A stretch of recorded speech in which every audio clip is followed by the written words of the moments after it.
Bien, buenas noches. Bienvenidos a este primer programa de contenido del Movimiento Viva México. El día de hoy vamos a recibir una masterclass prácticamente de historia por parte de don Miguel Salinas Chávez. Él es director del Boletín de Información e Investigación Estratégica. Es una persona que yo conocí desde el Congreso Identitario, pero ha sido invitado y es un conferencista invitado en el Pulso de la Red, por ejemplo, programas distintos en TLB1, y pues el día de hoy fue invitado para explicarnos y platicarnos, darnos una introducción y todo el desarrollo de lo que significó la guerra cristera. Por eso el video del inicio. Saludos, Adrián. Y al final podrá cerrar con una conclusión. El tiempo es de usted. Las preguntas las vamos a hacer al final. ¿De acuerdo, Miguel? Muchas gracias, Emanuel. Nada más confírmame si me estás escuchando bien, por favor.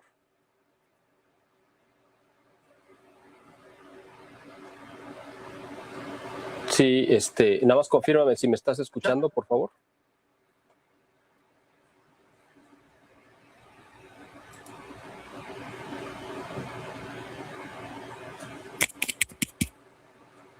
¿Sí me escuchas, Emanuel?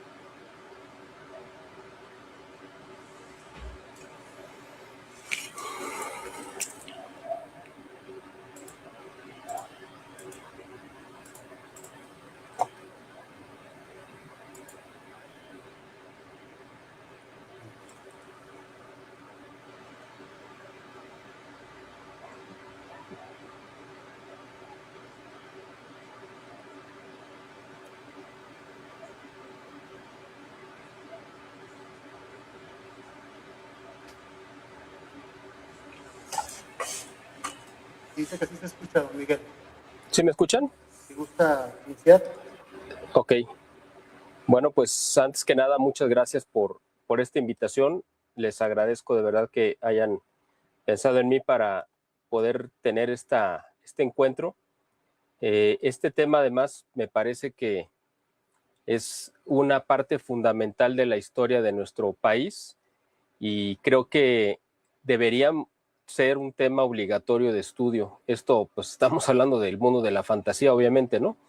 Pero la realidad es que sí deberíamos de tenerlo como un punto de referencia, dado que ha sido uno de los capítulos más importantes de nuestra historia.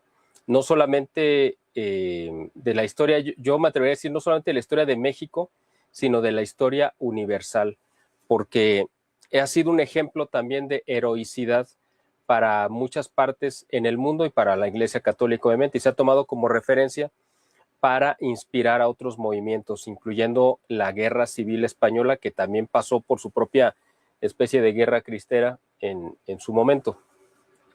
Así que creo que es muy importante no dejar que esta memoria histórica, sobre todo este año en particular, 2026, en el que estamos conmemorando el centenario del inicio de esta gesta heroica. Empezó el 31 de julio de 1926, cuando se aplican las leyes Calles, pero no llegamos a ese punto pues de la nada, ¿no? Esto fue una serie de actos perdón, que se dieron desde mucho tiempo atrás, y yo creo que es importante hacer un pequeño repaso para entender cómo es que llegamos a ese momento histórico, ¿no?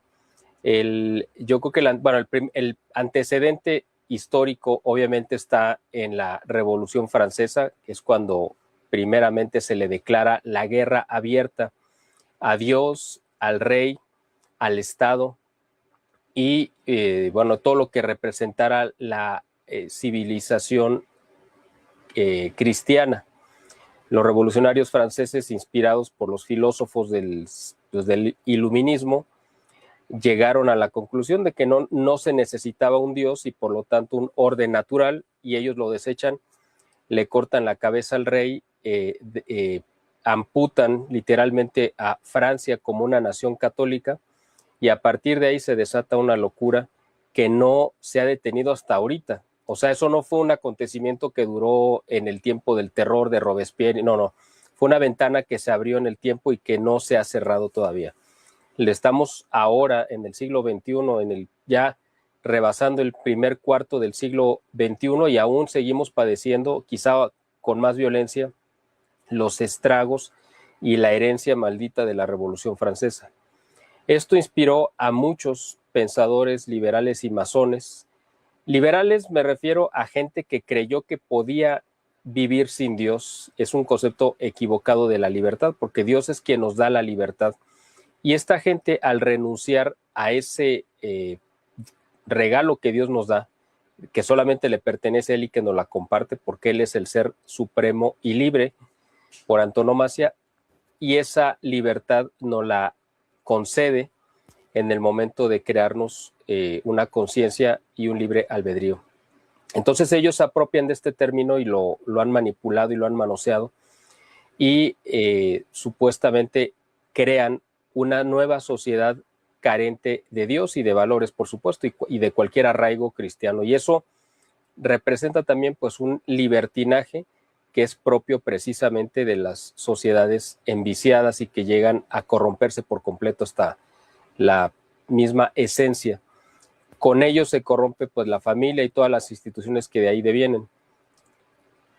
Eso fue el arranque. A lo largo del siglo XIX, aquí en México, empezamos también a tener nuestra propia guerra interna política a partir de 1823 y 24 específicamente, cuando de parte del presidente norteamericano que en ese momento estaba gobernando Estados Unidos, que era James Monroe, el famoso presidente de la doctrina Monroe, que no era otra cosa más que, entre otras cosas, bueno, aparte de imponer la política y los intereses norteamericanos por encima de las naciones de Hispanoamérica, pero él fue un contribuyente activo para lograr que España, el reino de España, que era no solamente la península ibérica, sino todas las demás extensiones territoriales que tenía en América, se partiera en pedazos. Él fue uno de los artífices que ayudó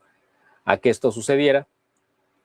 Y a partir de eso en México, en 1821, cuando se consuma la independencia de parte de Agustín de Iturbide, él se proclama o lo proclaman como el primer emperador, y resulta que era un emperador católico y puso a la religión católica como la única en México y como la pues, verdadera también, ¿no? Entonces eso fue algo inaceptable para el presidente Monroe, que era masón, y que lo que quería era precisamente descatolizar a todas las naciones de Hispanoamérica, específicamente o empezando por México, que era pues el territorio, en ese momento era el hermano mayor, porque estamos hablando de cuando México todavía tenía bajo su dominio todo lo que era California y todo el sur de Estados Unidos, ¿no? Texas, Arizona, Nuevo México,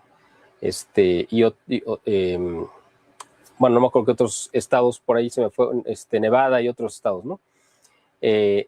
Entonces, para Estados Unidos, de ese tiempo, México era un país gigantesco que tenían al sur, en una parte al sur y en otra al este de su frontera, porque estábamos llegando hasta California, y era un bocado que ellos querían engullir.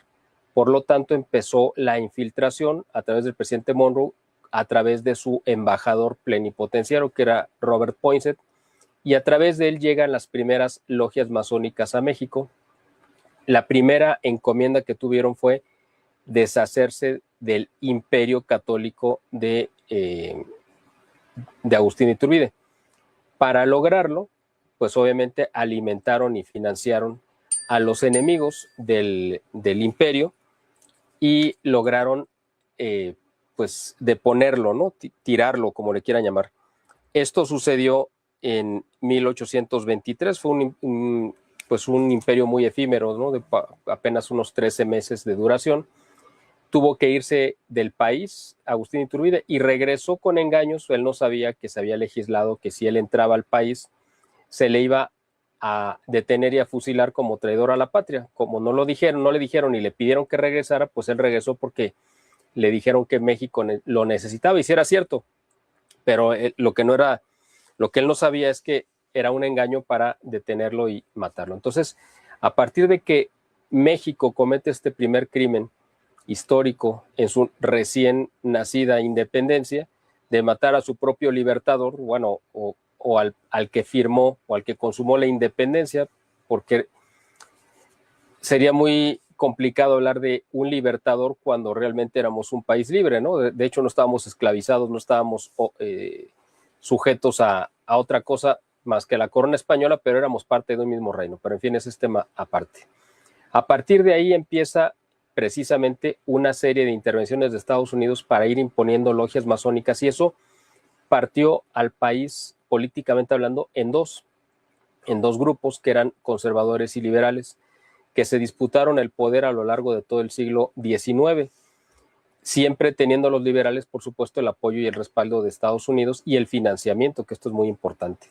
Dentro de este bando liberal, pues se destacan figuras como Antonio López de Santana, que todo el mundo yo creo que recuerda con una amarga memoria, y alguien que era peor que él, que era Valentín Gómez Farías, un médico de Guadalajara, de la ciudad donde yo vivo, que fue seminarista. Fue un caso muy parecido al de Benito Juárez, y de hecho yo lo considero como el Benito Juárez de la primera mitad del siglo XIX. También fue seminarista, también estudió gracias al patrocinio de la iglesia, del generoso patrocinio de la iglesia, y después se convirtió en un perseguidor y en un comecuras, ¿no? Fue una figura trágica, fue vicepresidente y en algún momento presidente. Después tuvo que salir huyendo cuando los conservadores lo echaron del poder por las atrocidades que estaba cometiendo. Se fue a refugiar a Estados Unidos, a Nueva Orleans, porque ahí era la sede de las logias yorquinas, que eran los ritos predominantes en Estados Unidos, y desde ahí planearon la entrega de Texas, la entrega y la venta de Texas. Entonces, o la conquista. Pues sí, básicamente la traición. Y ese es uno de los hombres que están en los altares de nuestra patria. Estos hombres fueron los que fueron sentando las bases de lo que en 1857 se consuma como una constitución, que era la segunda, porque la primera era de 1824, la segunda constitución que se firma en México o que se proclama en México. Y esa constitución ya era abiertamente masónica y abiertamente anticristiana, y bueno, pues era muy agresiva contra la iglesia. Eso detonó la primera especie de guerra cristera que hubo, que fue en el siglo XIX, precisamente en esa época, que se conoció como las guerras de Reforma, donde Benito Juárez, que era un presidente pues ilegítimo, porque no lo eligió nadie más que, pues él se autonombra, aunque había un presidente legítimo en ese momento, y toma el poder y se desata una guerra civil, aparte, una guerra civil política, pero una guerra civil también de persecución religiosa, donde los masones de Benito Juárez y el grupo liberal empezaron a destruir templos, a saquearlos, a quemarlos y utilizarlos pues sí, utilizarlos como graneros y como para guardar caballos, etcétera, a profanarlos. Esa es la palabra que no encontraba, profanarlos. Eso fue el antecedente quizá más cercano a lo que fue después la guerra cristera.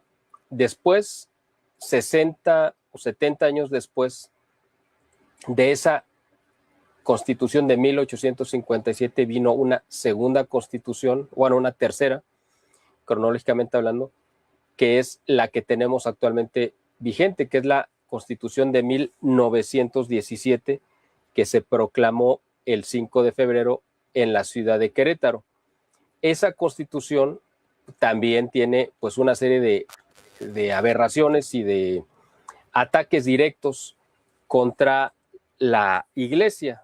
Eran de destacarse pues el artículo 3, que hablaba sobre la enseñanza libre y laica, supuestamente, de la educación pública, donde laico no significaba que fuera de no religiosos, porque eso es lo que significa laico. Realmente la acepción correcta es, pues en la iglesia hay gente consagrada y hay gente que no está consagrada.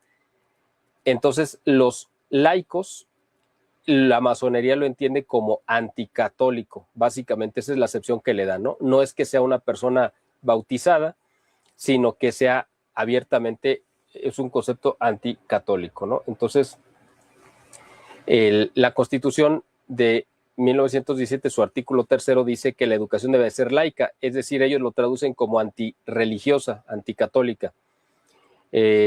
También está prohibido, por lo tanto, enseñar cualquier cuestión religiosa dentro de las instituciones.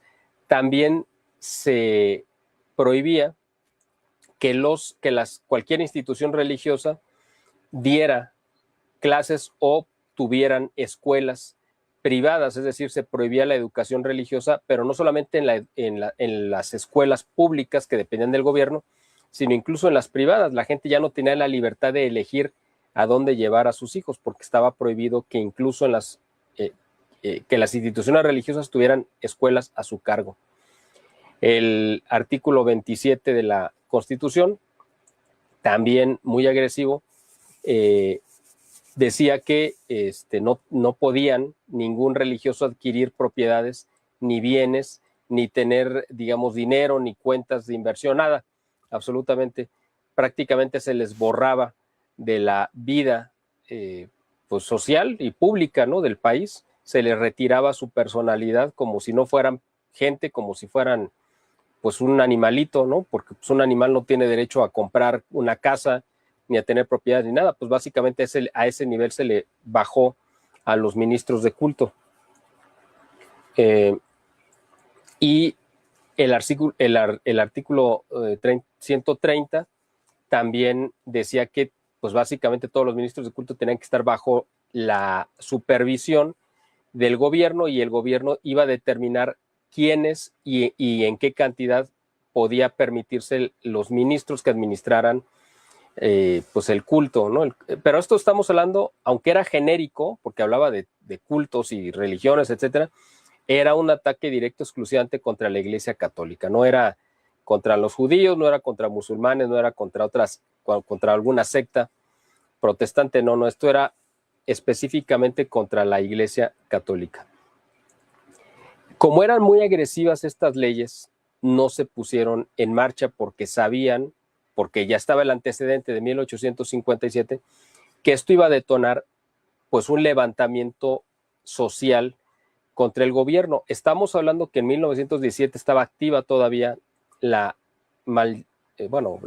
conocida como Revolución Mexicana, que fue esta guerra civil terrible que también se provocó de parte de Estados Unidos para descarrilar el desarrollo y el progreso que venía desde 1876 con Porfirio Díaz al frente del país y que le había puesto un freno a las ambiciones expansionistas de Estados Unidos y que pues había logrado defender la soberanía nacional. Para detener esta independencia que ejercía el presidente Porfirio Díaz, fue que al gobierno de Estados Unidos se le ocurrió inventar una revolución y utilizar un peón útil, cuando menos para ser peón sí fue útil, para otras cosas no, que se llamaba Madero, se me fue el Ignacio Madero. Y lo utilizan como Indalecio Madero, perdón, se me fue. Es que la I luego se confunde con Ignacio, pero era Indalecio. Él básicamente, pues ya saben que era un tipo espiritista, era uno de los terratenientes en Chihuahua y su familia de hecho era porfirista, pero pues él decidió romper con esto y se fue a refugiar a Estados Unidos, recibió financiamiento y supuestamente vino a encabezar una revolución. Porfirio Díaz se retira del poder para evitar una guerra civil y de todo se dio. Entonces, en este contexto, en 1917, esa revolución estaba activa todavía y por eso fue que el gobierno, en ese momento de Venustiano Carranza, no quiso pues activar o aunque quedó la Constitución vigente, pero esas leyes en particular las dejaron guardadas en un cajón porque sabían que eso podía reactivar un movimiento social contra el gobierno, un gobierno bastante endeble, por cierto. Después matan a Venustiano Carranza en 1920 y toma el poder Álvaro Obregón y gobierna de 1920 al 24. Álvaro Obregón estaba tentado en activar o no estos artículos polémicos, el 3, el 27 y el 130, pero no se animó precisamente por esto. Acababan de salir de la revolución, no tenían el reconocimiento de muchos países y lo que menos necesitaba el gobierno de Álvaro Obregón era un nuevo levantamiento social, ¿no? Que lo podía debilitar. Estados Unidos no le había dado el reconocimiento, de hecho se lo dieron hasta 1923. Así que él no lo quiso activar. Él tomó la trágica decisión, para él incluso, de dejar como sucesor a Plutarco Elías Calles, que había sido gobernador de Sonora y pues había peleado junto a, y era un subordinado de Álvaro Obregón. Plutarco también, porque los dos eran de Sonora. Plutarco Elías Calles toma la presidencia en 1924 y él sí se decide a implementar estos artículos de la ley. Pero una cosa son los artículos escritos en la Constitución y otra las leyes que los traducen en actos o en una aplicación cotidiana ya en la vida diaria. Entonces, él redacta las leyes para aplicar esos artículos. Esas leyes, esa ley de aplicación de esos artículos se conoce como la Ley Calles.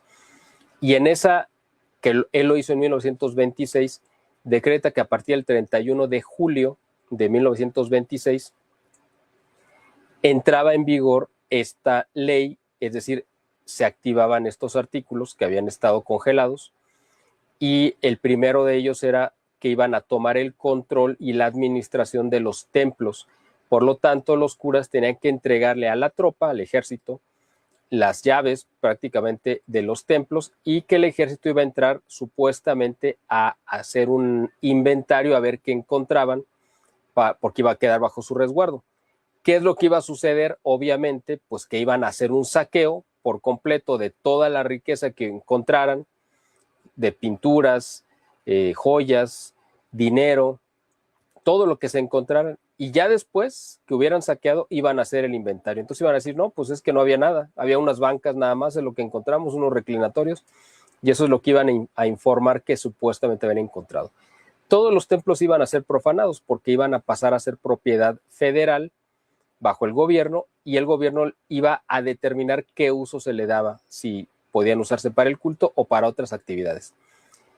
Eso fue lo que activa precisamente ya en forma la reacción de la población que se puso a las puertas de los templos para impedir que el ejército entrara. Entonces, a partir de ese día es que empiezan las primeras confrontaciones con el gobierno cuando le impidieron a la tropa entrar a los templos. La gente fue un acto espontáneo de defensa de lo que consideraban suyo, y lo es, de hecho, las parroquias. Entonces, a partir de ahí, el gobierno de Plutarco Elías Calles calculó mal y pensó que el pueblo católico pues, era un pueblo de cobardes y de agachados, ¿no? Y no sé, consideró que no iban a tener las agallas para enfrentarse. Él había estado activo en la guerra civil de la Revolución, pues durante 15 años más o menos. Así que no pensó que fuera a encontrar una resistencia militar, pero con lo que no contaba es que muchos de los católicos que estaban defendiendo los templos, pues también habían participado en la guerra interna, en la guerra civil, en la Revolución Mexicana. Algunos de ellos todavía conservaban armas y los que no tenían, pues las consiguieron desde Estados Unidos, porque también hubo, no mucho, pero algo de apoyo de parte de algunas asociaciones católicas y muy pocas diócesis norteamericanas que también apoyaron con armas y dinero para que los católicos se defendieran. Lo heroico de esto fue precisamente que al inicio los católicos se defendieron con lo que tenían a mano, piedras, palos, y sus propias manos, literalmente, ¿no?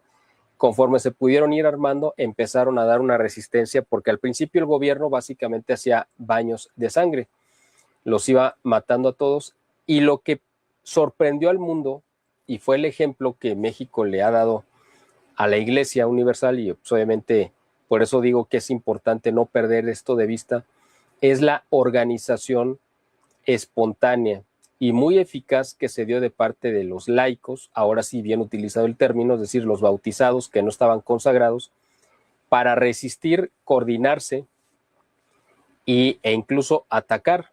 Cuando digo atacar, no me estoy refiriendo exclusivamente a la cuestión armada, porque el movimiento de resistencia cristero tuvo muchas formas de atacar al gobierno. Una fue a través del famoso boicot, en el cual se decidió que se iba a dejar de pagar los impuestos y que se iba a dejar de consumir productos para que eso se reflejara en las arcas del gobierno. Y sí tuvo un impacto muy grande. Otra de las áreas en las cuales el boicot se hizo sentir fue, por ejemplo, en las salas de cine o de teatro. El pueblo dejó de ir precisamente porque era una de las grandes entradas de dinero que tenía el gobierno. O sea, nosotros sabemos ahora en el siglo XXI, pues que la mayor parte de la población en México pues no paga impuestos, eso todo el mundo lo sabe. Pues ahora imagínense cuánta gente pagaba impuestos hace 100 años. ¿Quiénes pagaban impuestos o alguna especie de impuestos? Pues los comerciantes, los que tenían acceso a la compra o venta de mercancía, porque eran los que tenía más a la mano el gobierno.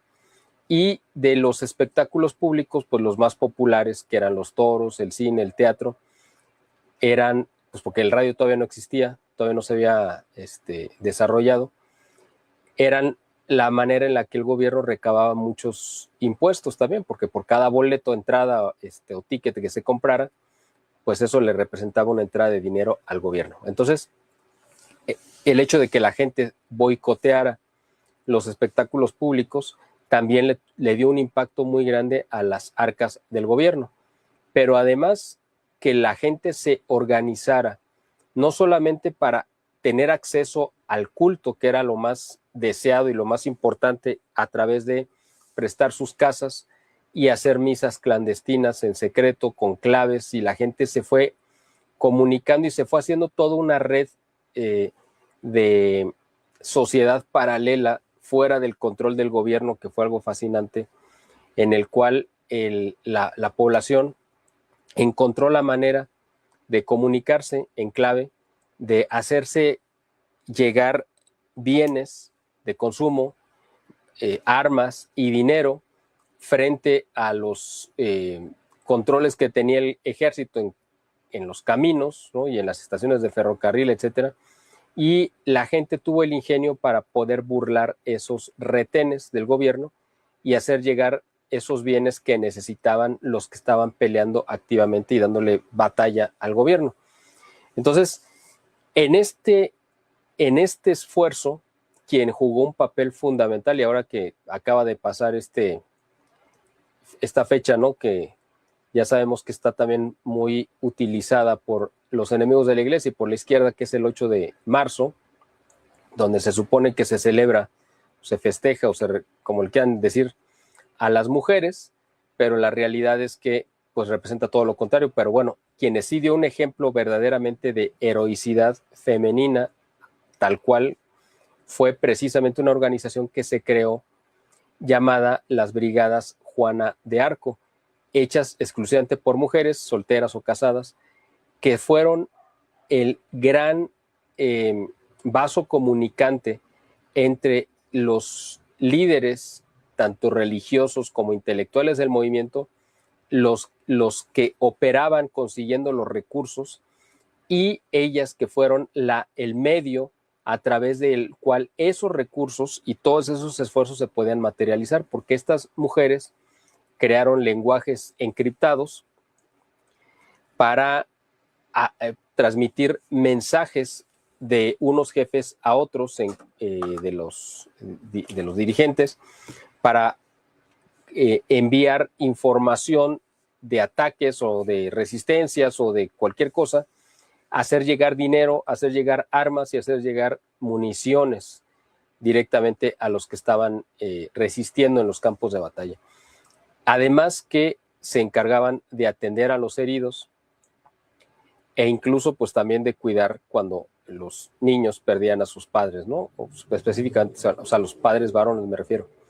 Así que ellas jugaron un papel fundamental sin el cual seguramente la guerra hubiera tomado otro rumbo y no hubiera tenido el fin que tuvo. O sea, es decir, esto es muy importante comentarlo porque el capítulo de la guerra cristera pues es un capítulo heroico, pero no siempre la heroicidad representa el triunfo. Pues, la heroicidad tiene un grado de triunfo, pero a veces puede ser una heroicidad en medio de la derrota. Pero en este caso, la guerra cristera sí logró sus fines, que fue la de obtener la victoria, incluso militar, que era la más difícil, porque se estaba combatiendo contra un ejército que además venía muy preparado porque había estado combatiendo a otros ejércitos, aunque fueran irregulares, como eran pues los levantados de la revolución, y que era el ejército oficial, el ejército federal, pues cuando menos tenía adiestramiento, tenía armas, tenía alimentos y pues la ropa elemental, ¿no? Sin embargo, estuvieron combatiendo contra una guerrilla improvisada, que eran los cristeros, que pues iluminada literalmente por el Espíritu Santo, sabían de qué manera, además ellos conocían perfectamente los terrenos donde los atacaban, entonces eso les daba una ventaja. Y pues finalmente reclutaron una persona muy importante que fue el general Gorostieta, que había sido un militar activo durante la Revolución Mexicana y que, pues, aunque era católico, pero pues, era como católico de los que pues hay muchos actualmente y siempre ha habido, que eran más de pues un católico social, digamos, que un católico ferviente, pero él se fue convirtiendo y se convirtió completamente en un verdadero luchador por una convicción. Al principio fue por trabajo, porque lo contrataron. Después ya lo hizo por convicción, el defender la causa cristera. Y pues él fue el que le asestó los golpes más certeros al ejército, las derrotas militares, al punto que el mismo gobierno norteamericano, que había propiciado también y que respaldaba la guerra contra los católicos y le daba su respaldo a Plutarco Elías Calles, tuvo que intervenir para pedirle al gobierno de Plutarco Elías Calles que se sentara a negociar las condiciones de paz con la iglesia, dado que si no lo hacía en ese momento, el ejército cristero iba a terminar tomando el poder completo en México. De hecho, aquí en Jalisco, sí llegaron a tomar el poder y sí llegaron a tener un gobernador cristero. Eso yo creo que fue prácticamente la gota que derramó el vaso para el gobierno norteamericano, que le estuvo surtiendo de armas, dinero y parque al gobierno de Plutarco Elías Calles, y que vieron que fueron infructuosos sus esfuerzos, dado que el ejército cristero pues estaba teniendo más victorias, y eso moralizaba por supuesto a la gente y lograba que esto pues se multiplicara. Entonces, por otro lado, también el gobierno de Estados Unidos intervino diplomáticamente con la Santa Sede para influir también en los obispos norteamericanos y en algunos mexicanos, para convencer al Papa de que él diera la orden de pacificar a México. Se ha especulado mucho que al Papa le llegaron informes falsos o no exactos, inexactos pues, de que la guerra en México pues no solamente la estaba perdiendo el bando cristero, lo cual no era cierto, sino que además estaban matando casi por cientos de miles a católicos, y que se estaba haciendo un baño de sangre terrible, y que por eso era pues fundamental él, como pastor universal, detener este conflicto para detener el baño de sangre de católicos en México. Entonces, eso fue lo que propició que el Papa ordenara a los obispos aceptar condiciones ignominiosas de una paz que no tenía que ver aceptado la iglesia porque tenía las de ganar. ¿Quién finalmente terminó ganando en este conflicto? Pues básicamente podemos decir fue un empate donde los católicos que ganaron con una sabor, fue un empate para ellos con un sabor amargo, porque era sabían que ellos estaban ganando y los sentaron a negociar, y para el gobierno pues fue un armisticio, digamos, un acuerdo de paz también que les supo a derrota, porque fueron obligados, porque si no hubiera sido así hubieran terminado perdiendo militarmente el conflicto. Después de esto se dio un capítulo terrible que fue a partir ya de 1930, porque este conflicto estuvo activo de 1926 a 1929. En ese periodo de 3 años se dieron todo tipo de actos heroicos de católicos, laicos y sacerdotes, y aunque en los altares solamente hay varones, también hubo actos heroicos y mártires mujeres. ¿Por qué no están en los altares? Pues es una pregunta que no me la vayan a hacer ahorita en el periodo de preguntas y respuestas, porque no tengo respuesta para ello. Pero sería muy bueno impulsar la causa de algunas o de las varias mujeres de las que se tiene testimonio que sí fueron mártires también, ¿no? Y que merecen el mismo honor de estar también, deberían de estar en los altares. Entonces, a partir de 1930, supuestamente ya con los acuerdos de paz firmados y en activo, es cuando el gobierno federal asesina a mansalva a los líderes cristeros, a los que quedaban, por supuesto, ¿no? Ya desarmados, porque fue una de las condiciones que el gobierno les puso, que tenían que entregar las armas, que fue un error de parte de ellos hacerlo, pero bueno, al final de cuentas estaban obedeciendo a sus pastores y los pastores les dijeron que lo tenían que hacer. Entregan las armas y el gobierno los asesina para descabezar precisamente el movimiento. Entonces, fue una historia heroica, por supuesto, ejemplar, y que ha sentado pues un precedente importantísimo y que inspiró además unos años después la misma en la Guerra Civil Española, pues también otros actos heroicos, y ahí también hubo pues muchos mártires. El asunto es que la historia de la Guerra Cristera quedó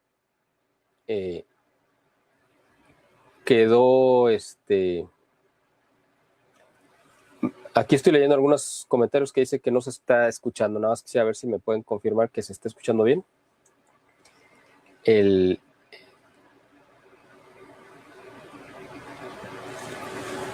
A ver si alguien de los que están conectados puede hacer favor de... Ok, bueno, voy a continuar, porque de todos modos lo importante es que pues se está grabando y en la grabación lo importante es que en la grabación se quede bien el sonido. Bueno, perdón por esta interrupción. Fue un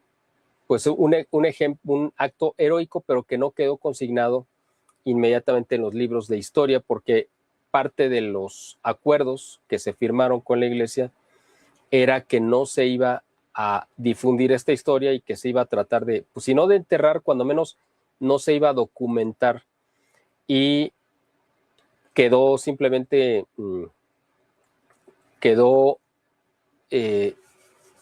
reducida o consignada a la tradición oral de los pueblos, ¿no? De las familias, en todos los lugares, en Colima, en Michoacán, en Jalisco, Guanajuato, por supuesto, en la Ciudad de México y en otros lugares. Muchos de los recuerdos que se preservaron de la memoria de la Guerra Cristera fue porque se transmitió oralmente de los protagonistas, ya sea gente que combatió y sobrevivió, o de hermanos o hijos o padres que tuvieron pues algún héroe o algún mártir dentro de su familia. Se conservaron prendas, por supuesto, que se veneraron desde un principio como reliquias. Y esto al final, pues sí se fue escribiendo muy lentamente esta historia. Obviamente el gobierno la sacó por completo de la historia oficial. No se escribió ustedes saben que la historia la escriben los que ganan. Como en este caso, pues el gobierno no ganó, pues tampoco la escribió.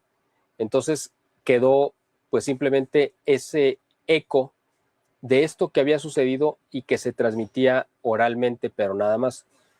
Fue pues básicamente hasta que el historiador Jan Meyer, este francés que vino en la década de los 60s y 70s a México a hacer un doctorado sobre Emiliano Zapata, cuando se topa precisamente con esta historia de la guerra cristera y le llama tanto la atención que empieza él a redirigir sus estudios, su atención a este capítulo de la historia y se encuentra con un mundo fascinante. O sea, fue él el que realmente rescató y ordenó y documentó de manera magistral toda esta gesta heroica. Él, pues sin ser católico, bueno, nominalmente católico, pero no era practicante y al final, pues me imagino que sí se acabó convirtiendo hasta donde se pueda convertir un francés, que a lo mejor tampoco es que se puedan convertir mucho, yo no sé, sí, porque él venía de la educación de la Universidad de Sorbona de París, me parece, entonces, bueno, pues ahí es una de las universidades más agresivas contra todo lo que tenga que ver con la religión, porque pues ellos se sienten herederos completamente de la Revolución Francesa. Pero bueno, como sea, él hizo un trabajo extraordinario, rescató la memoria de esta guerra y todavía le tocó conocer a muchos de los sobrevivientes, de los que fueron soldados, y tuvo la oportunidad de captar o de rescatar o preservar esos testimonios de los que estuvieron ahí, y gracias a eso nosotros ahora conocemos mucho de esta historia heroica para la iglesia. Después, varios años después, se empezó a impulsar la causa de los mártires también, que eso fue ya cuando había pasado un tiempo prudente, ya en tiempos de Juan Pablo II, para que esta memoria histórica no quedara simplemente como parte de un anecdotario, sino que sirviera de ejemplo para la Iglesia Universal. Parte de esto le tocó impulsar este trabajo al cardenal arzobispo aquí de Guadalajara, don Juan Sandoval Íñiguez, que fue arzobispo de la ciudad de aquí de Guadalajara. A partir del nombramiento lo recibió en 1993 y vino a tomar posesión, me parece, si no, a lo mejor me falla el dato, pero creo que a partir del 94 y estuvo hasta el 2011 como arzobispo. A él le tocó, como arzobispo, impulsar la causa también para que los santos mártires llegaran a los altares, primero como beatos y luego como para que fueran canonizados por Juan Pablo II. Él, pues básicamente hizo esa labor de impulsar esta labor y gracias a él tenemos pues todos estos ejemplos heroicos de estos santos mártires que ahora podemos venerar y cuyo ejemplo de heroicidad y de santidad pues nos inspiran para poder llevar pues una vida mejor. A ellos precisamente es a los que hay que encomendar nuestra patria en estos momentos que sabemos que pareciera que se nos está diluyendo entre las manos nuestro país ensangrentado por esta locura del narcotráfico y del gobierno que nuevamente, confabulado con las peores fuerzas, está asesinando a sus propios hijos. Este es un momento terrible de la historia de nuestro país y es precisamente a los santos mártires a los que tenemos que recurrir, ellos que regaron con su sangre esta bendita tierra de México, pues es a ellos a los que tenemos que recurrir para pedirles que intercedan por nosotros, para que se logre detener esta vorágine, esta locura, esta infestación demoníaca que ha abierto de par en par el gobierno actual de Morena, con los ritos satánicos que han hecho, con las consagraciones que han hecho, y que precisamente nosotros como católicos tenemos el deber no solamente de tomar una acción decidida en la parte social y política, como lo están haciendo ahora ustedes, sino además tomar una acción en la parte de la guerra, en la parte de la guerra espiritual, porque esto es una guerra espiritual, lo fue hace 100 años, en 1926, lo sigue siendo ahora. El mismo cardenal Juan Jesús Posadas Ocampo, que fue arzobispo de Guadalajara y que fue asesinado aquí en 1993, pues también fue otra víctima de la guerra cristera. ¿Por qué? Pues porque las balas que lo mataron pues fueron las balas de la masonería del gobierno. Entonces es una guerra, es un conflicto que sigue abierto, que sigue vigente. Se siguen asesinando sacerdotes. Apenas esta segunda semana de marzo del 2026 se hizo público que un sacerdote que había ido a celebrar misas en una comunidad, por alguna razón fue detenido, retenido y asesinado. Se encontró su cuerpo. México es el lugar donde más sacerdotes están asesinando del mundo, y esto es algo que continúa siendo, precisamente esa sangre sigue clamando al cielo como la de los mártires, y esta sangre nueva de estos nuevos mártires que estamos teniendo actualmente a 100 años de la guerra cristera, pues también van a ser semilla de santidad para nuestro país.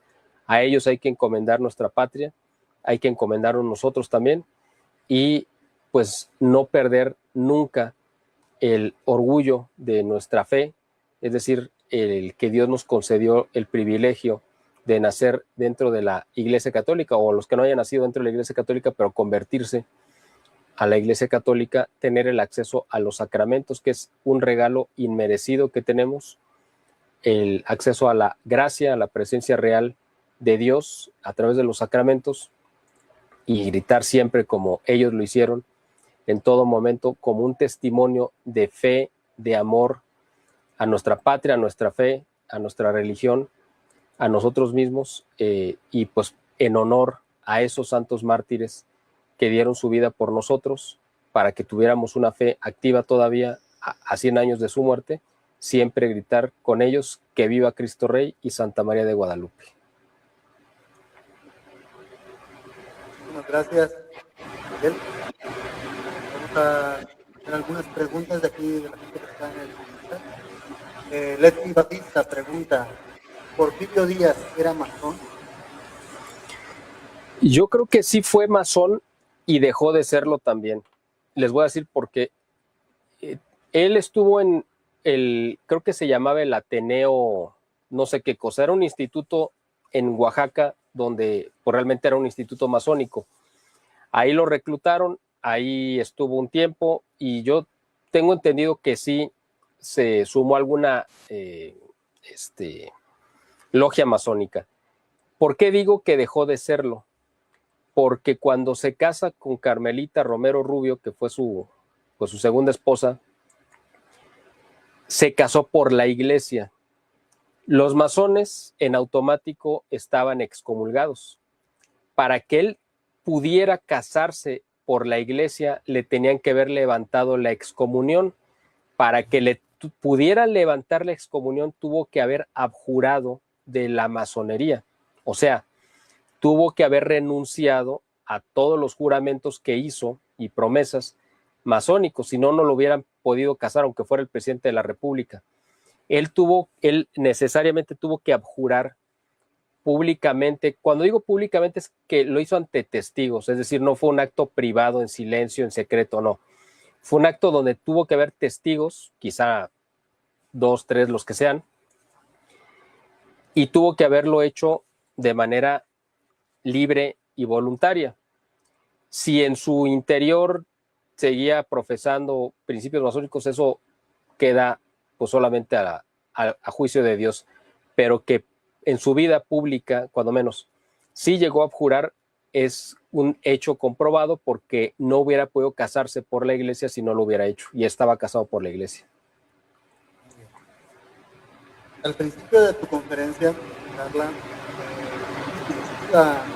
la remembranza de cómo todo inició desde la Revolución Francesa, una revolución netamente masónica.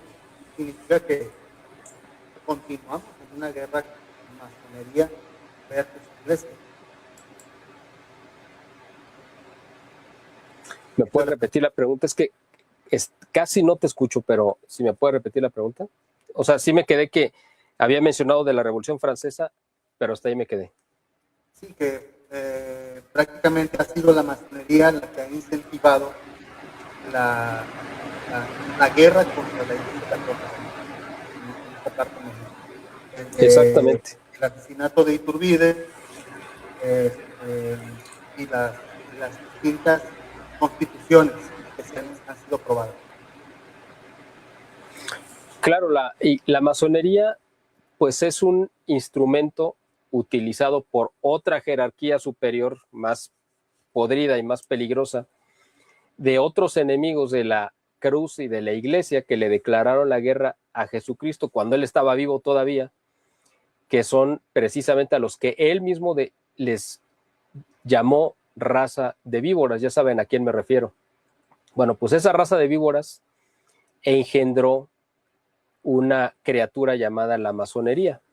Siempre durante 2000 años esta ha sido una guerra abierta y declarada y metafísica. Esto no es una cuestión solamente de intereses políticos, económicos o temporales. Es una guerra metafísica y es una guerra espiritual.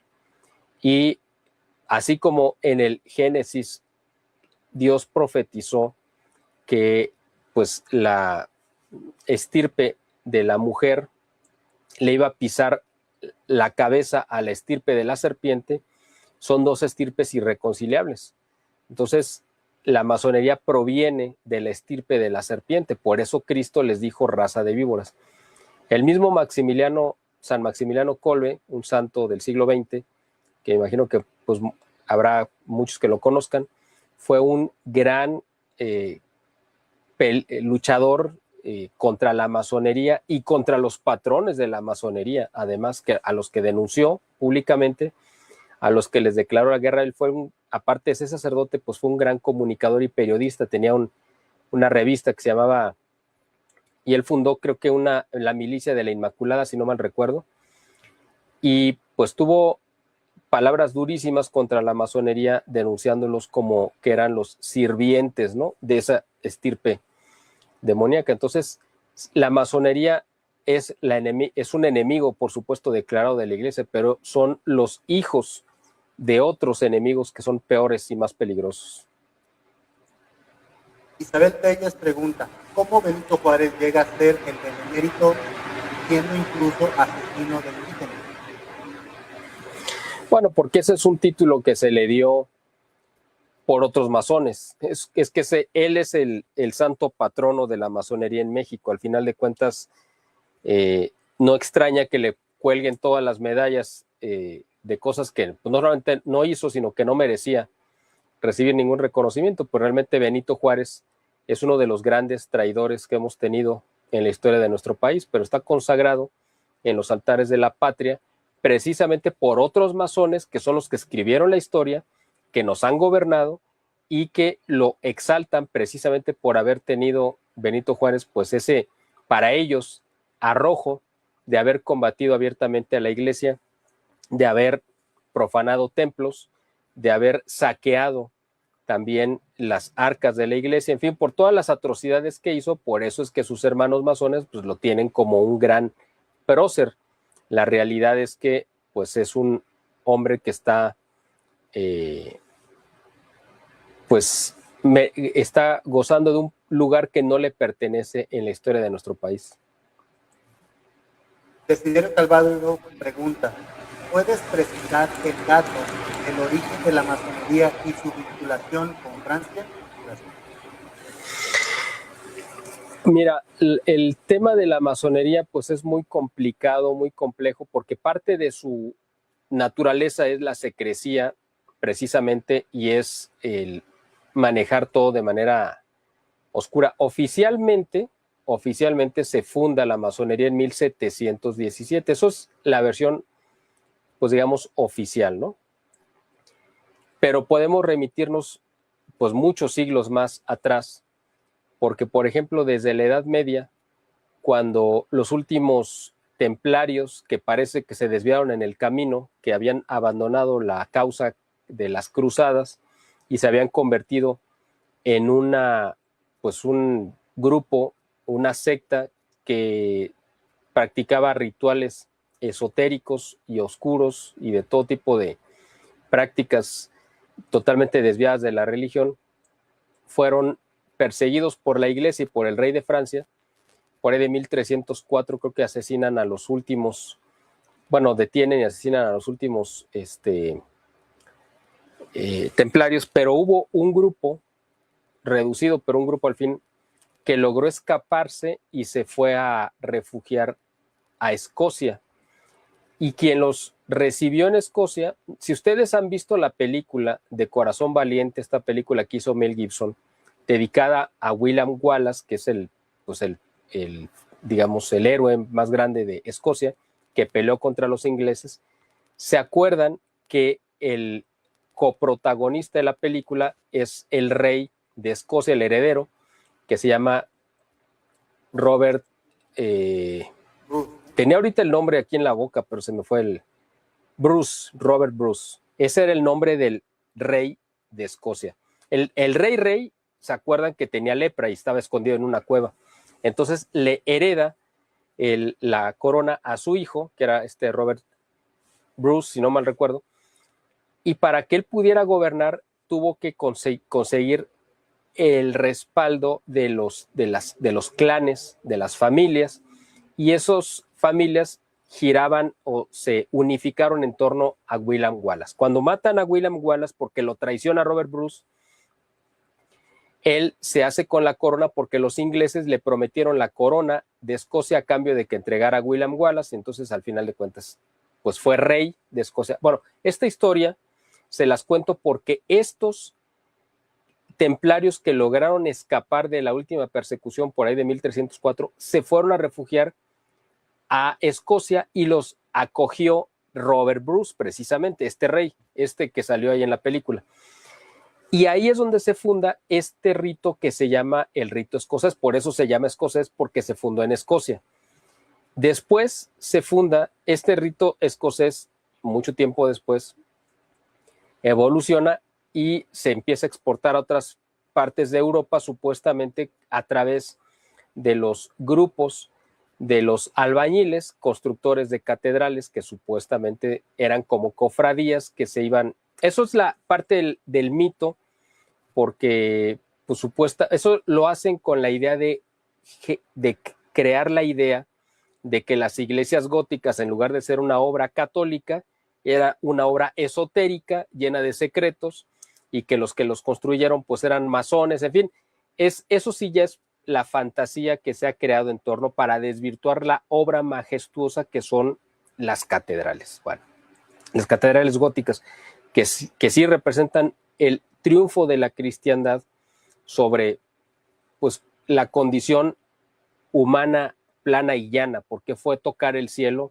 con sus manos y ofrecer esa obra a Dios. Pero bueno, entonces se revuelve un poco la historia de la masonería con la mitología y porque hay incluso masones que dicen, no, es que la masonería viene desde la época de Salomón, porque Salomón, el hijo de David, pues se tendió hacia el esoterismo también y él fundó parte de la tradición esotérica, en fin, por eso lo toman como ejemplo, ¿no?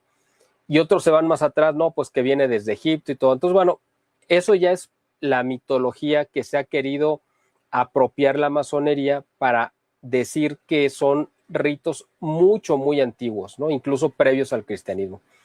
La realidad es que cuando menos documentalmente, aparte de esta cuestión que les acabo de comentar de cómo los templarios llegaron y fueron recibidos y protegidos por el rey de Escocia, aparte de eso, está documentado que fue a partir de 1717 que se funda pues vamos a decir como oficialmente la masonería, y en Francia se crea este rito específico que es la francmasonería, o sea, la masonería francesa, y de ahí se derivó pues a otros países. Después se crea el rito yorquino, que era opuesto al escocés, porque el escocés era un rito real hecho para las familias nobles, para los reyes, y el yorquino pues es el rito republicano, ¿no? El de la Revolución Francesa, digamos, en el sentido de una vez destronado el rey, se impone una nueva república sin Dios y sin rey, y ese es el rito yorquino. Entonces,